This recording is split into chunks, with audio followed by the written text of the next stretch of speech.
찬양대 입술을 통해서 말씀하시는 주님의 명령에 아멘으로 순종하시기를 바랍니다. 주를 보라, 주를 보라. 그 음성이 우리의 귀에서 떠나가지 않는 그 일주일을 기대하면서 그 음성에 또 응답하는 우리의 삶을 더욱더 응원하겠습니다. 그런 말씀을 우리에게 허락하실 줄로 믿습니다. 야곱이라는 사람이 있었습니다. 형에게 주어질 장자가 누릴 그 큰 이권, 그것이 탐이 났습니다. 그래서 연로한 아버지를 속이고 그 형이 받을 장자 축복권을 가로챘습니다. 그 모든 일을 계획해준 어머니 리브가가 이 야곱을 외삼촌 집으로, 저 먼 외삼촌 집으로 도피시킵니다. 거기서 외삼촌의 두 딸과 함께 결혼하게 됐는데, 신부를 맞이하기 위한 신부 지참금을 내기 위해서 야곱은 몸으로 때웁니다.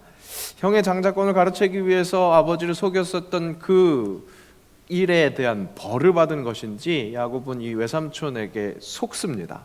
원치 않는 아내 레아를 먼저 아내로 맞아들이게 된 겁니다. 그 후에야 야곱이 정말 원했었던 그 라헬을 아내로 얻게 되고 결국 14년이라는 시간 동안 노동력을 착취당해야만 했습니다. 하지만 야곱, 어떤 야곱입니까? 그 장자권을 쟁취하기 위해서 꾀를 냈었던 그 사람답게 그의 꾀는 어디 가지 않았습니다.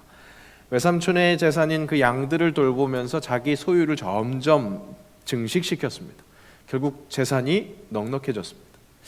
이런 야곱의 모습은 나름 열심히 살아가고 있는 우리의 모습을 보는 것 같습니다. 욕심이 있습니다. 그것을 위해서 때로는 이번 한 번만 눈 질끈 감자, 그러면서 조금 찜찜한 일도 감행하는 일이 있습니다. 그러다가 눈에 보이는 이득이 보이면 그 소득을 가지고, 그 실적을 가지고 위로를 삼기도 합니다. 야곱도 그랬던 것 같습니다. 더불어서 야곱은 그 두 아내와 그 아내들의 몸종을 통해서 자녀를 얻었습니다. 그러고 보니 자녀도 다산의 복을 누리게 됐습니다. 이제는 때가 돼서 하나님이 또 본향으로 돌아가라, 그렇게 말씀하십니다. 많은 자녀들과 많은 재산, 고대 기준으로 보자면 야곱은 한참 성공한 겁니다. 고향으로 돌아가는 길이 그야말로 금의 환향이라고 해도 될 것 같습니다. 당당할 수 있는 많은 것을 충분히 갖췄습니다. 하지만 야곱의 내면에는 두려움이 가득했습니다. 무엇보다 자기에게 원한을 아직도 가지고 있을 것 같은 에서 형을 만나는 것, 목숨을 거는 것과 같은 두려운 일이었습니다. 야곱은 그래서 당당할 수 있는 것 같은 그 많은 외적 요소와는 달리 내면에 두려움이 가득했습니다. 그 어떤 순간에도 정체불명의 두려움에 눌려있는 우리와 같은 그런 모습이었습니다. 그런 와중에 야곱은 야복강가에서 하나님의 사람을 만납니다. 그 항상 가지고 있었던 두려움과 불안, 거기에서 해결될 수 있을 것 같은 막연한 기대가 생깁니다. 야곱은 그 하나님의 사람을 붙듭니다. 씨름합니다. 밤새 합니다.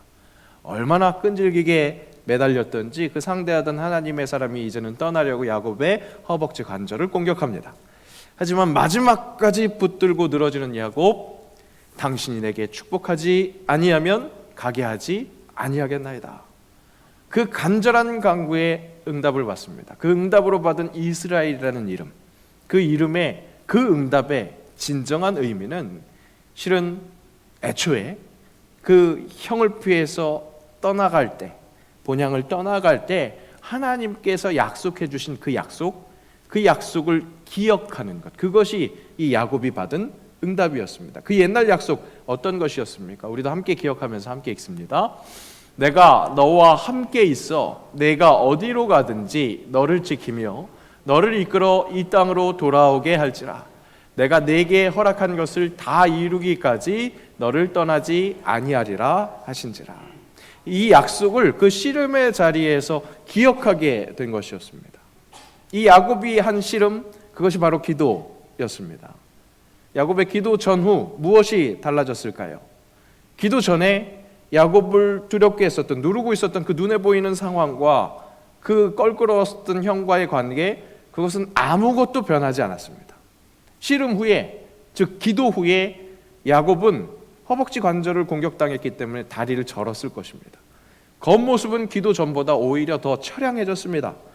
하지만 그의 내면에 두려움이 사라졌습니다. 그 변화의 원인은 무엇이었습니까? 하나님의 약속, 이미 허락하셨던 그 하나님의 약속, 그 말씀을 기억할 수 있었기 때문입니다.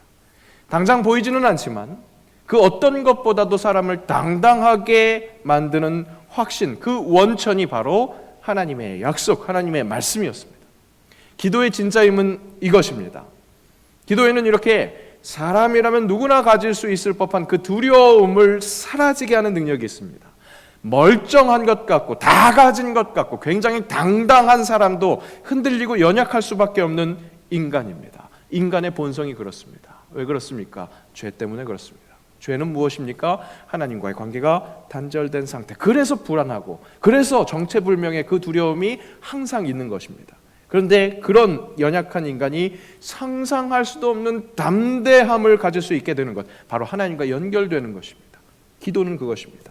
이런 기도는 연약할 때만 하는 것이 아닙니다. 너무나 든든할 때도, 든든함의 이유가 세상 것이든지 아니면 하나님이 주시는 능력 때문에 그 은혜로 담대한 모습을 보일 때이든지 그 어느 때에도 필요한 것이 바로 이 기도라는 겁니다. 왜 그렇습니까? 그 어느 때에도 연약한 것이 사람이기 때문에 그렇습니다. 아무리 든든해 보이는 세상 권력자라 할지라도, 하나님의 사람이라서 놀라운 일을 할 때라고 할지라도 그때에도 사람은 연약합니다. 두려움이 있다는 겁니다. 오늘 말씀에서 그 사실이 여실히 드러납니다. 베드로와 요한, 우리가 이때까지 지켜봤습니다. 그들이 이때까지 한 일이 무엇이었습니까? 40년 동안 일어나지 못했었던 앉은뱅이를 일으켜 세웠습니다. 그 신비한 일에 놀라서 관심을 갖고 많은 사람들이 모여들었습니다. 그들에게 복음을 전파했습니다. 그 복음의 백성들이 동요되는 것을 보고 권력자들이 두려움을 느껴서 이 베드로와 요한을 사로잡았습니다. 감금시켰습니다.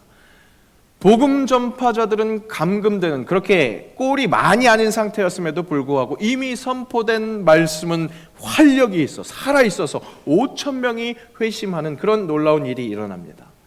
엄청난 권력을 잡고 있는 것 같은 유력자들은 그렇게 좌우에 날선 어떤 검보다도 예리한 그 하나님의 말씀을 두려워하지 않고 오히려 그 말씀에 동요하고 있는 세상 사람들, 백성들의, 사람들의 말들, 그것을 두려워했습니다. 그 백성들의 눈을 의식했습니다. 그래서 이 전도자들, 베드로와 요한, 사도들을 붙잡았던 겁니다. 그런데 그 백성들의 눈, 그들의 말을 두려워해서 그 사도들을 붙잡았다가 이제는 아무것도 하지 못하고 다시 내어줘야 하는, 풀어줘야 하는 상황입니다. 대신 다시는 그리스도의 도를 가르치고 전하지 말라고 이 사도들을 단도리 시킵니다. 하지만 그런 세상의 권력자들 앞에서, 그렇게 무서울 수 있는 세상의 권력자들 앞에서 베드로와 요한 어떻게 선포했습니까? 우리도 같은 마음으로 선포합니다. 베드로와 요한이 대답하여 이르되 하나님 앞에서 너희의 말을 듣는 것이 하나님의 말씀을 듣는 것보다 옳은과 판단하라. 권력자들을 향해서 거침없이 담대하게 선포합니다. 지난주까지 확인한 내용이 여기까지였습니다. 그리고 오늘 말씀에 이 전도자들, 사도들은 홈그라운드로 돌아옵니다. 집과 같은 공동체로 돌아온 것입니다. 금이 환영한 것 같습니다. 왜 그렇습니까? 그 권력자들 앞에서 쫄지 않고 담대하게 그 당당히 맞서다가 돌아왔으니까 금이 환영한 거죠. 집에 돌아온 겁니다. 내 편 가족들과 함께 하는 겁니다.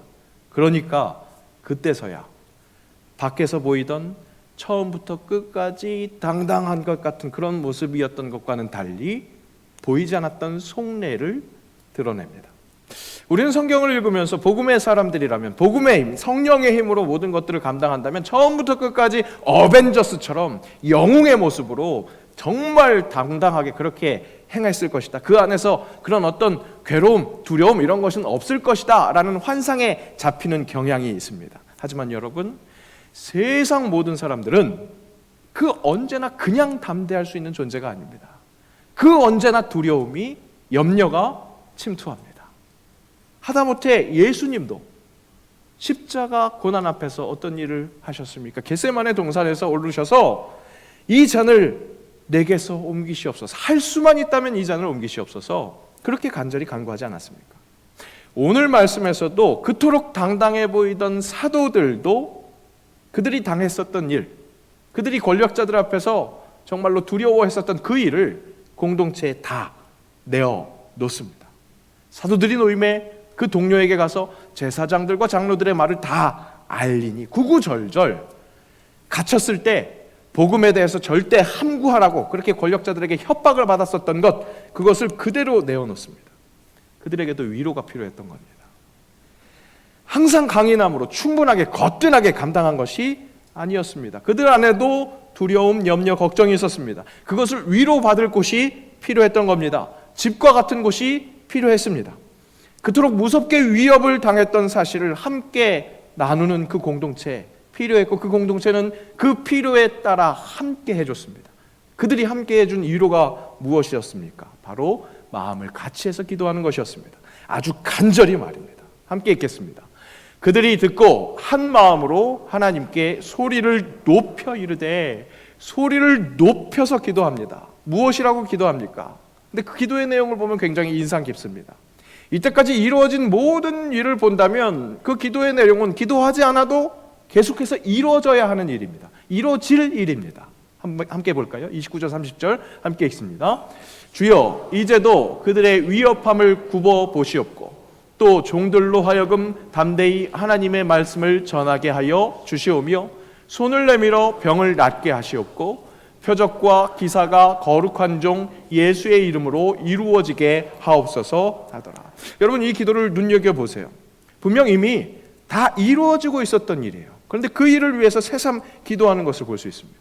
이렇게 기도하는 그 상황을 보면서 우리가 몇 가지를 알 수 있습니다. 첫째, 사도들도 놀라운 역사의 그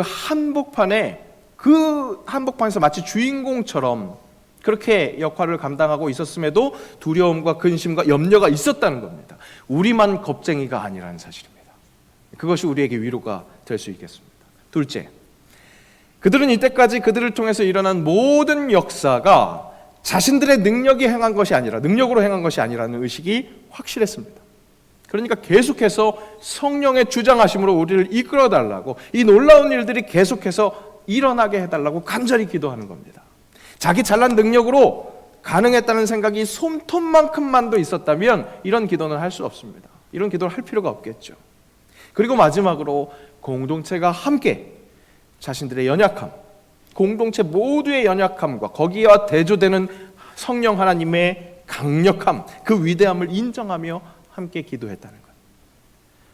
바로 이것이 우리에게 필요합니다. 바로 이 기도가, 공동체를 위한 공동체의 기도가 필요합니다. 사랑하는 주님의 자녀요. 제가 설교 물론 쓰다가 사랑하는 성도 여러분 이렇게 쓰다가 지우고 다시 썼습니다. 이유는 사랑하는 성도요, 진정 한 분 한 분 이 시간 당신에게 말씀하시는 그 하나님의 음성을 제대로 가슴에, 마음에, 심령에 그렇게 품으시라고 집중해서 들으십시오. 내가 당신을 위로합니다. 내가 위로하는 게 아니라 나를 통해서 말씀하신 하나님이 당신을 위로합니다. 사는데 벅참이 있습니까? 그거 이상한 거 아닙니다. 모든 사람은 잘하고 있는 것처럼 보이는 그 어떤 사람도 걱정이 되고 염려가 있기 마련입니다. 사람이라면 모두 다 환난을 겪습니다. 여기서 이야기하는 환난은 어려움을 겪는 그 재난만을 이야기하는 것이 아닙니다. 재난과 함께 오는 마음의 근심, 그것이 환난입니다. 이것은 이근영 목사의 말이 아닙니다. 환난이라는 단어 자체의 사전적 의미입니다. 재난, 사람이 당할 수 있는 그 어려운 일, 그 재난과 함께 오는 근심, 그 두려움을 온전히 떠나지 못하는 우리 사람이기에 우리는 힘듭니다. 나만 힘든 게 아니라 우리 모두가 힘듭니다.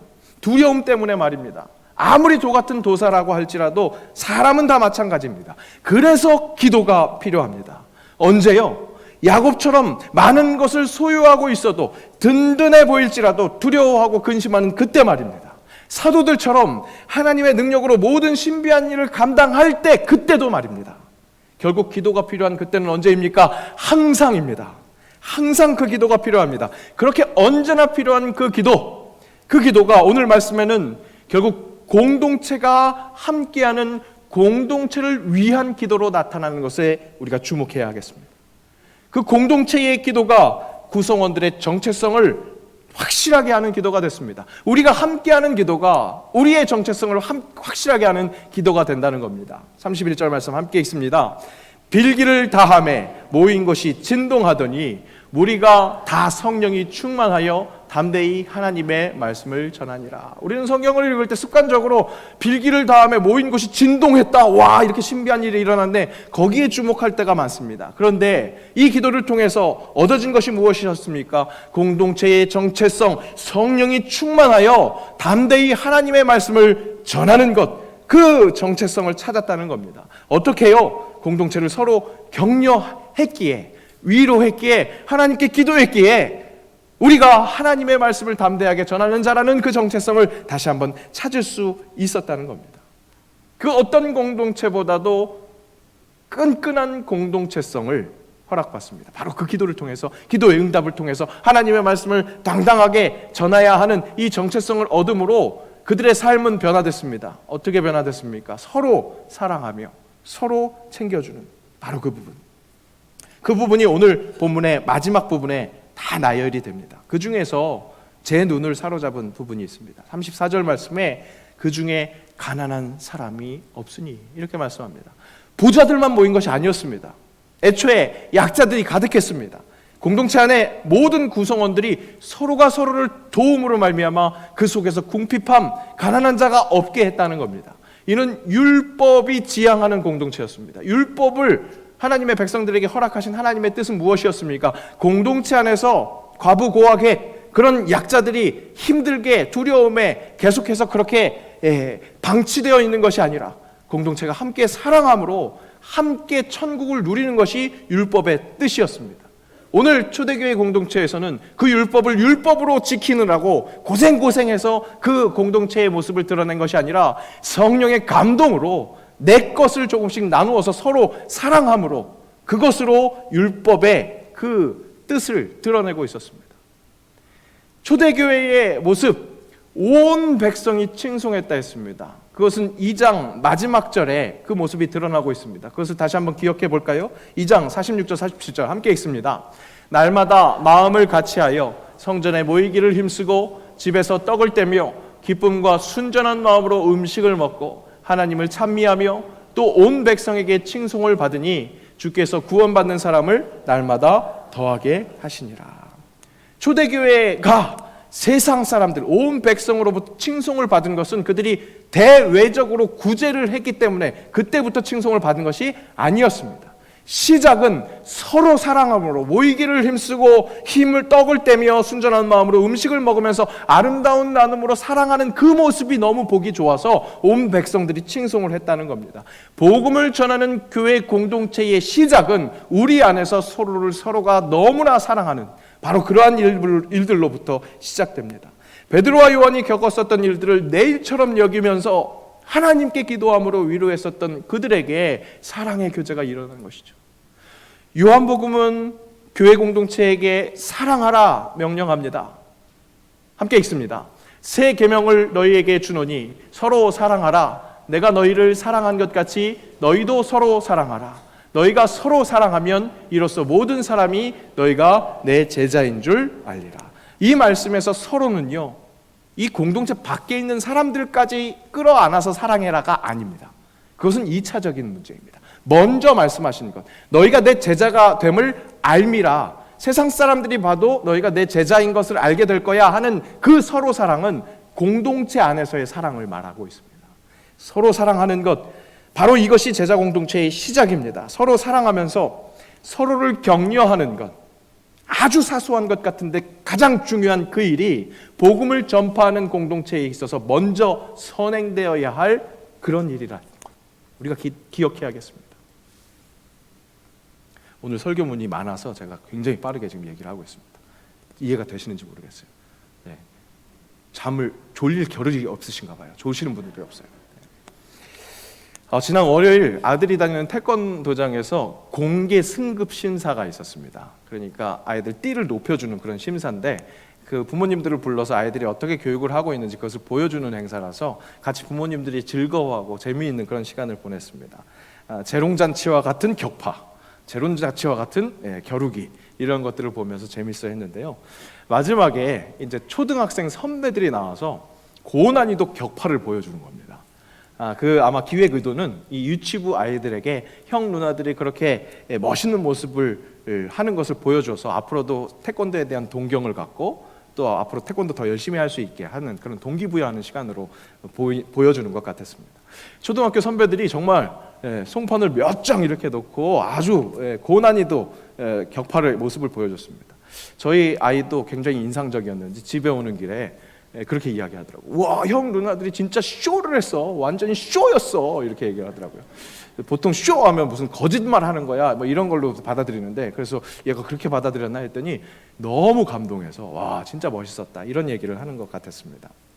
근데 제가 인상 깊게 본 것이 있었습니다. 이 초등학교 선배들이 이 국기인 태권도의 그 진지함을 보여주기 위해서, 또 태권도의 그 멋있음을 후배들에게 보여주기 위해서 그랬는지 표정이 엄청나게 의연했습니다. 사실 어른들이 보기에 되게 재밌잖아요. 되게 어린 아이들인데 되게 형 누나처럼 선배처럼 딱 의연하게 표정을 갖고 있는 것, 그것도 굉장히 인상적이었습니다. 그런데 정말 인상적으로 다가왔었던 것은 무엇이었냐면 격파가 실패했을 때 재시도하는 그런 모습이었습니다. 아까 보신 것처럼 송판이 막 여러 장 있어요. 여러 장 있다가 중간에 한두 장 만약에 격파를 실패했다, 그냥 지나가더라고요. 근데 막 되게 결정적인 순간 멋있게 격파를 해야 되는데 그것이 안 됐으면 재시도를 합니다. 그런데 그 재시도를 시작하는 사람이 격파하는 친구가 아니라 송판을 잡아주고 있었던, 보좌했었던, 도와줬던 그 친구들이 재시도를 하라고 기합을 넣어줍니다. 다시 해! 그러면서 잘할 수 있어! 막 그러면서 되게 그 의연한 표정으로 힘을 넣어주는데, 와, 정말 그 태권도 하기 위해서 서로에게 격려하는 모습, 그것이 되게 인상적으로 다가왔습니다. 그리고 말씀을 준비하면서 이 말씀을 묵상하고 있었기에 바로 오늘 베드로와 요한을 그렇게 위로해 줬었던 그 공동체의 일원들의 모습들이 바로 그런 모습들이 아니었겠는가. 국기 태권도의 위상을 전하기 위해서도 그렇게 어린 아이들이 서로를 격려하는데, 인류의 구원, 진정 유일한 복음을 전하는 우리야말로 서로를 진짜 격려하고 위로해야 되지 않겠습니까? 최선의 위로 무엇입니까? 하늘의 하나님께 기도하는 것, 소리를 높여 기도하는 것, 그것이 최고의 위로, 최선의 위로입니다. 그리스도 공동체 안에서 먼저 함께 그 사소한 것 같은 위로, 포용, 함께 섬기는 것, 서로 사랑하는 것, 그것이 필요하겠습니다.